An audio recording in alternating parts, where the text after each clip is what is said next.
Hello and welcome to One on One. I'm Vernon Ramesar, and I'm very pleased to say my guest today is a young and up-and-coming artist, Richard Rampersad. Welcome to the program, Richard, as you make your TV Thanks debut. for having me.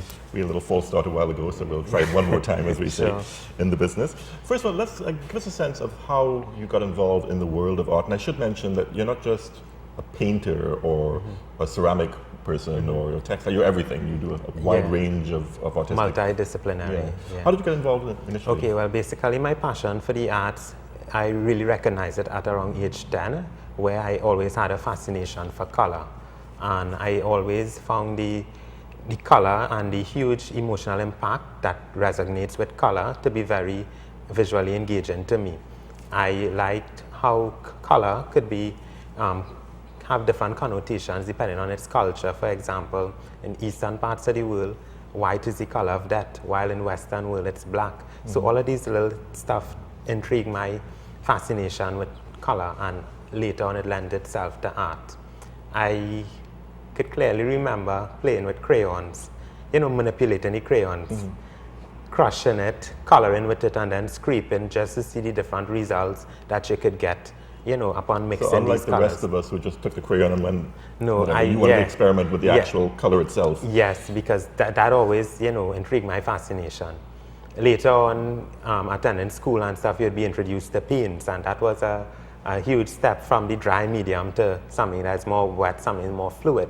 And, with constant experimentation and formal training, it just lent itself to everything, and basically here's where I am now.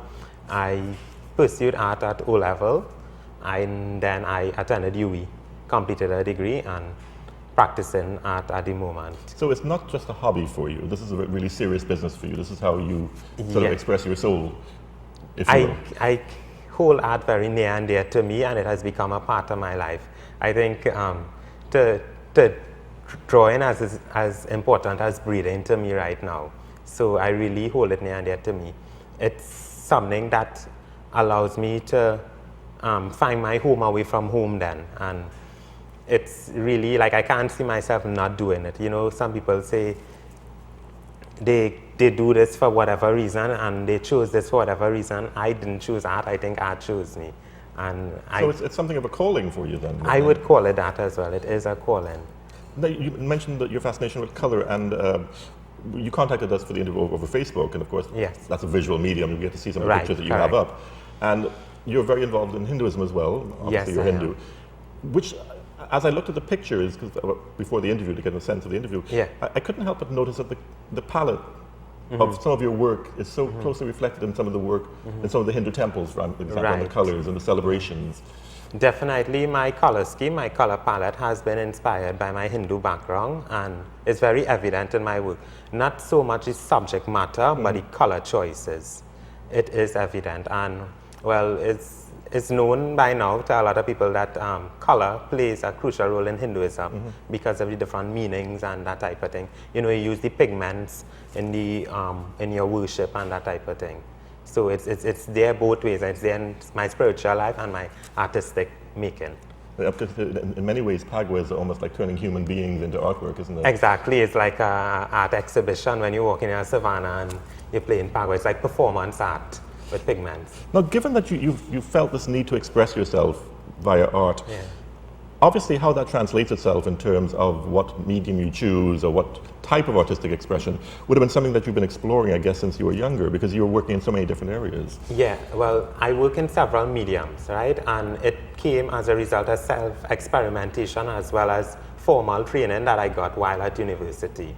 I don't really like the idea of sticking to one particular genre of art. Yes, I do enjoy painting. I'd like to be known a painter, but at the same time, I thoroughly enjoy working with clay because I think there's a certain energy that resonates with the clay that is really profound. Throwing a clay form like a bowl on a potter's wheel, that could be the most therapeutic exercise in the world. There's a certain physicality to it as well, isn't there? It really is, because a connection between you and this medium and the clay. We could go back to Hinduism. It is like a very sacred element, entity because it consists of various elements, water, air, that type of thing. So yeah, hence my engagement in that medium. I also attempted jewelry, where I made wire wire wrap jewelry, glass beads, polymer clay beads, that type of thing. I have a portfolio with fabric pieces, wax resist, tie-dye, etc. And basically that is it. Drawing, painting, and the ceramics is Well, what that's a I lot, though, to practice be a lot. honest. I mean, Yeah. do you feel perhaps in terms of your career it would be best to concentrate on one rather than all, or do you feel you really need to sort of spread yourself a little wider than simply painting? I think it would depend on when and your forum and the particular time you're doing it. For example, if you're into wire bending, Carnival is a good time frame for that type of activity. As well as if you're into jewelry and that type of thing. If you So from a purely economic perspective, there are different times that so it's one might be a more seasonal profitable. thing. Right. And the thing with me, it's one constant visual language, be it drawing, painting, sculpture, fabric, ceramics. And it's the same principles of design and elements of design that is constant, regardless of what type of art you choose. I think it's interesting. I think also because you're a young artist, you're probably still trying to find your absolute voice, I would Yes, suggest. so you do a lot of searching and Right. experimentation. Because sometimes in the something just process. feels right. Yes. And look, in terms of your painting work, you do a lot of nudes. Yes, The female I do. form, I guess that's for a particular exhibit you're doing. Yes. The last exhibition that I had several months ago, it seeks to interrogate and articulate the female form and several social ills that she's subjected to, women are subjected to on the whole, and hence it lends itself to representation, the figure in that semi-nude orientation, as well as it also influenced the technique, the painting technique and style that I use to render these figures.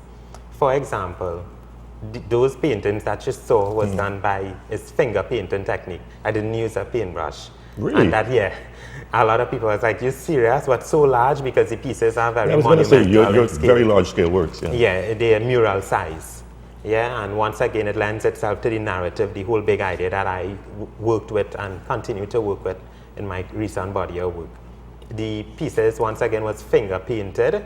And why did you choose that technique? Is it just that it worked well for you for that particular? The reason why I chose that technique is so it would symbolically and meaningfully work in harmony with the narrative, Right. which is to show the physical signs of violence, to women, which is like finger marks and bruises and that type of thing. Hence, I use my fingers to apply the paint.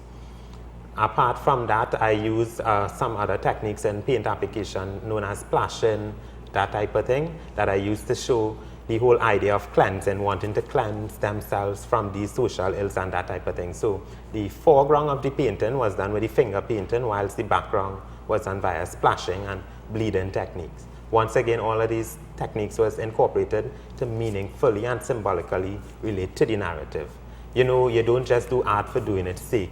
There must be some meaning behind what you do, why you do it, how you do it, and what purpose is it to serve. Well, I suggest there are probably some local artists and Artists International who just do it for the money. But Okay. clearly for you, it's much more than that. It is really a lot more than that, because as I said earlier, it is really has become a part of me, and it is as important to me as breathing. So I really hold it near and dear to me, and doing it for just doing its sake, you can't get, I can't see myself getting any type of permanent satisfaction. There must be some, your creative intuition that just speak and allow you to just fly with the work.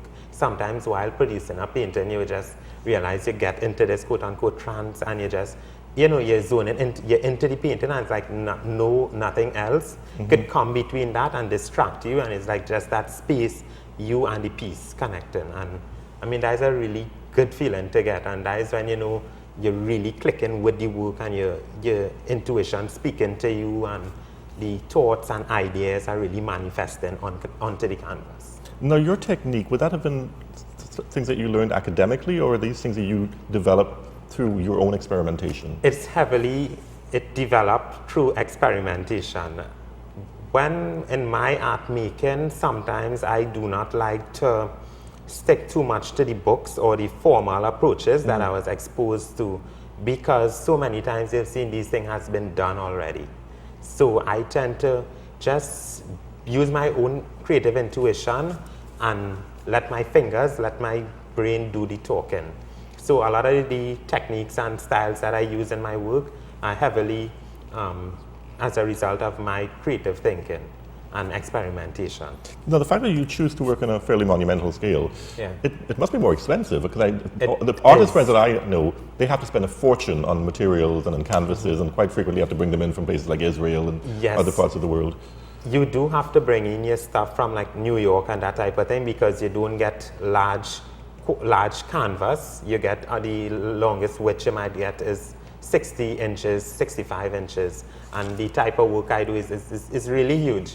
So you have to order your stuff, and it is a costly thing to do, as well as the type of materials that I use are artist quality acrylics. So all of these adds up to the end.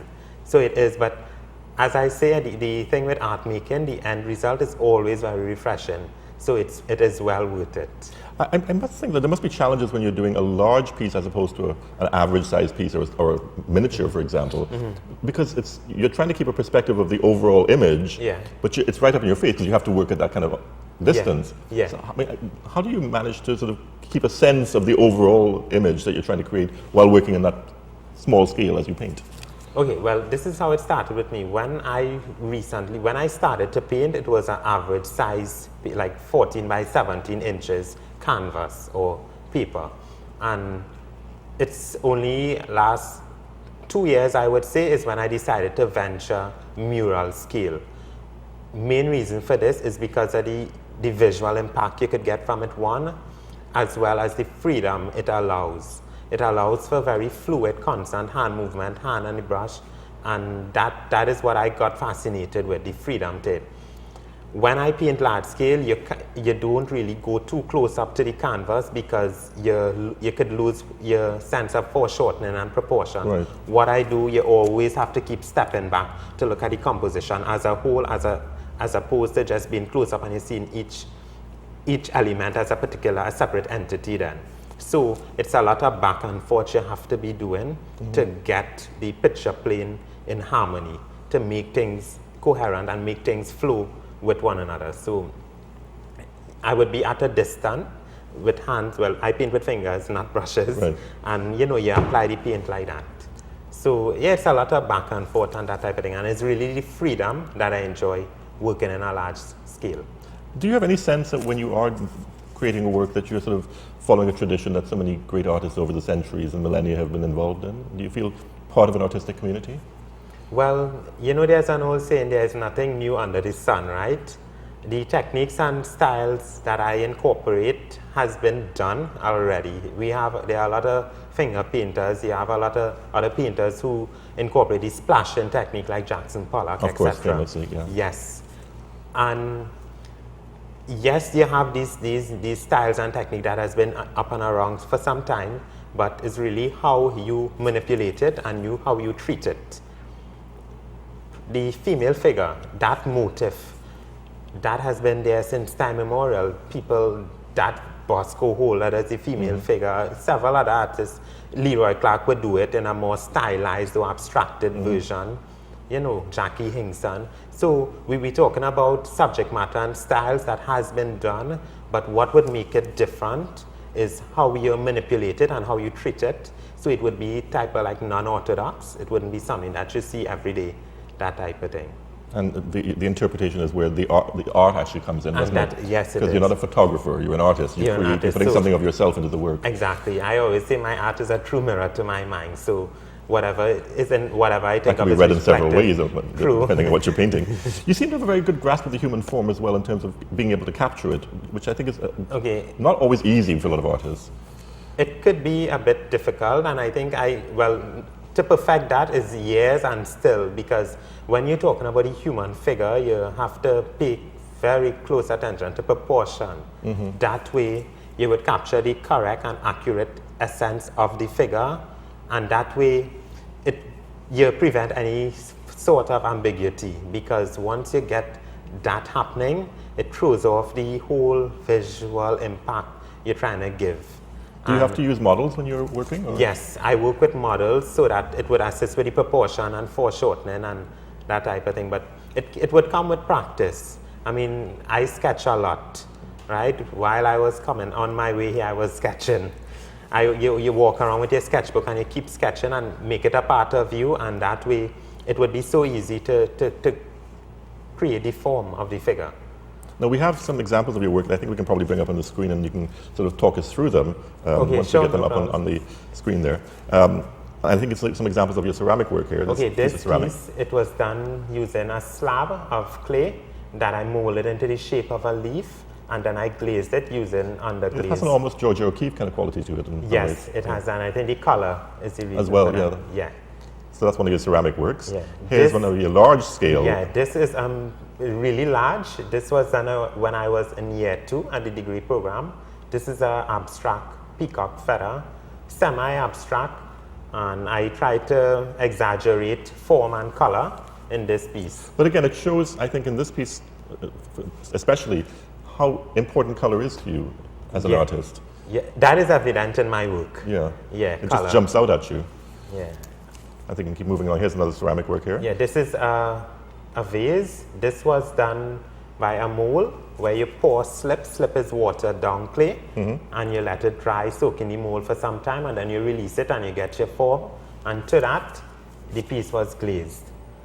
Okay, I think we have another. This is another slip casted piece, and it was glazed as well. You can almost see some of the historical influences in that ceramic work. Yes, the glaze application method. I don't use a paintbrush as well. Really? It's mostly my fingers. So you truly are a finger artist, and we've got an example here of one of your sketches, the human sketches. Yeah, and then we bring that full screen. That's pencil on paper. That was done a while ago. That is actually when I recently started drawing the human figure. But again, I mean, clearly you're comfortable with it. Yeah, it's a model who came, and he would sit there and we would sketch him out and that type of thing. So in terms of your inspiration, your artistic inspiration, do you have any, or are you just charting your own territory? Well, inspiration, it's kind of seasonal for me, and different things inspire me at different times. And if you really look at my work and you study, well, I have a lot of paintings. It's like a seasonal thing for me. At one particular point in my life, I would just study the peacock. Examine the feather, examine the color, because there's a lot of inspiration you could get from a peacock feather alone, because you have line, you have shape, pattern, color, texture. These are elements of design. And you could break out each one of those elements and come up with a dynamic, dramatic composition. So there was one point in time. So you take one subject and try and see how far you can push it. Yes. And there are tons of possibilities when you go along that line. And it could be really interesting, the results you could get. There was one point where I just examined the peacock, and you would see it in the slideshow there, where I looked at the feather. I may just examine the line, the rhythm of the lines in a strand of feather. And that, to me, could lend itself to a whole body of pieces, depending on how you interpret and render these ideas. In terms of the art scene in Trinidad and Tobago, I mean, which local artists do you look at and appreciate? Several local artists for several reasons. It's hard for me to pinpoint one particular artist. And I'm sure artist. if you leave out the name, they won't hold it against you. But True. I like different artists for different reasons. Jackie Hinkson, he is an impressionist painter.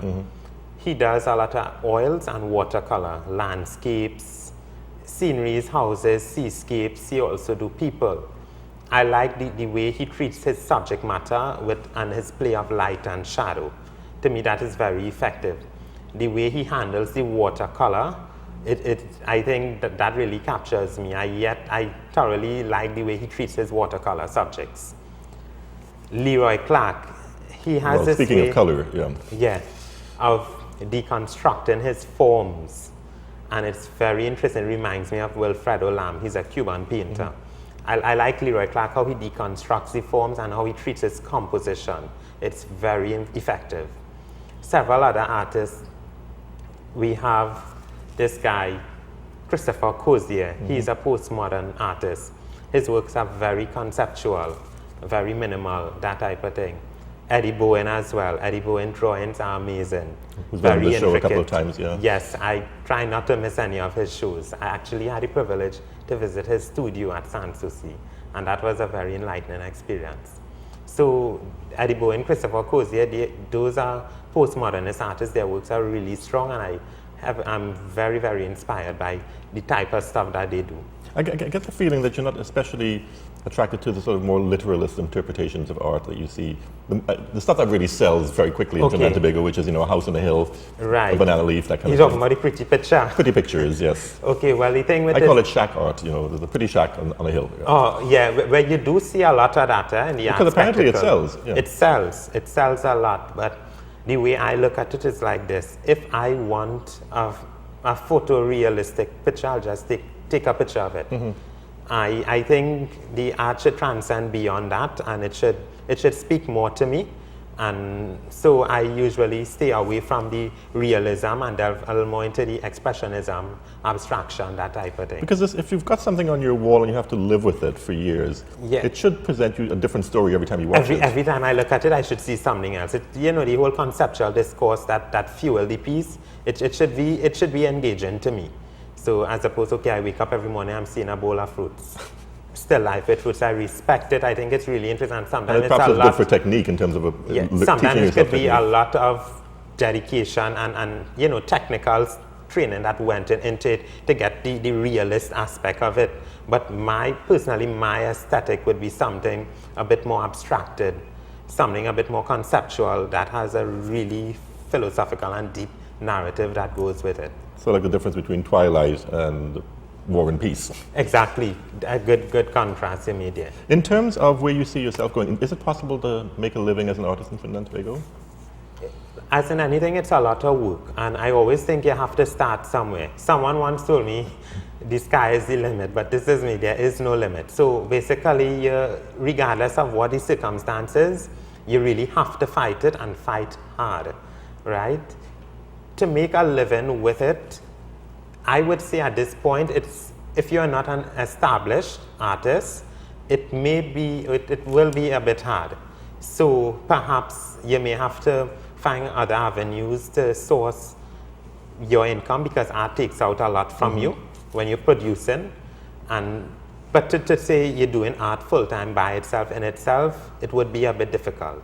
You really need to work, build yourself, do the work, have a lot of shows, meet other established artists, speak to them, get ideas, show them your work, and be very open to critiques and feedbacks from these people. But to be a good artist, you almost have to do it full time, don't you? I mean, to really develop your technique, you have to put a lot of time and effort into a work. I would agree with you. Which is why you read about starving artists through the history of the world, because people will rather starve than not do their work. And that has been happening throughout history, throughout time, because you realize you have to stick with the piece. You have to stick in your studio and just do the work. And you exclude everything else, all the externals, and you just focus on the work, because you realize that is where you would get your growth. And from there, you see things, I believe in the laws of the universe, things will happen naturally for itself once you have that energy going. What do you think about some of the big art superstars in the world right now, like Damien Hirst, for example, or Banksy on the other side of the coin? Damien Hirst is an installation artist. He's a multi-millionaire. His works are very, very visually impacting. I respect him. His thoughts and his ideas that fuel his pieces are very profound, and I think he has made it, and he is continuing to do really, really well and really represent the art and what it is about, because his work transcends beyond the pretty picture and that type of thing. I wouldn't say his work isn't pretty, but it's brilliant. The story, the whole idea, the thought process that created it in the first place. And Banksy, of course, is taking New York by storm, the famous graffiti artist. I don't know how an actual artist would regard someone like Banksy. Well, very little is known about him, we should mention. The thing is, regardless of what type or style of work you do, graffiti, etc., it is still respected, because it still encapsulates the elements and principles of design, and it could be very impacting. And this type of art is getting a lot of recognition and respect now, because of other persons who are doing the same thing and that type of thing. So it's pushing the limit, and I guess anything that brings art to the foreground is a good thing, isn't it? Yeah, it's pushing the limit, and it's a good thing, and it sends art the way it should be, where it should be, and gives it the respect it deserves. So what's next for you? We're almost out of time. You've started your television career now. What's next? Television career, good idea. Basically, at the moment, I'm working on a body of work, and it's a continuation of my previous exhibition, Cleansing and Exploration of an Idealistic Realm. I'm continuing our body of work, and I plan on having a show next year. Details will be posted soon. And yeah, basically it's that. And apart from the painting, I do a lot of ceramics. I work with clay a lot. So keep an eye on Richard as the next year comes along. Look forward to some great stuff from Richard, yes. I'm looking forward to it. Richard, thank you so much for being on the program. Thanks a pleasure having you. It was Thank a you pleasure so to be much. here. You've been watching One on One. Join us again tomorrow for another edition.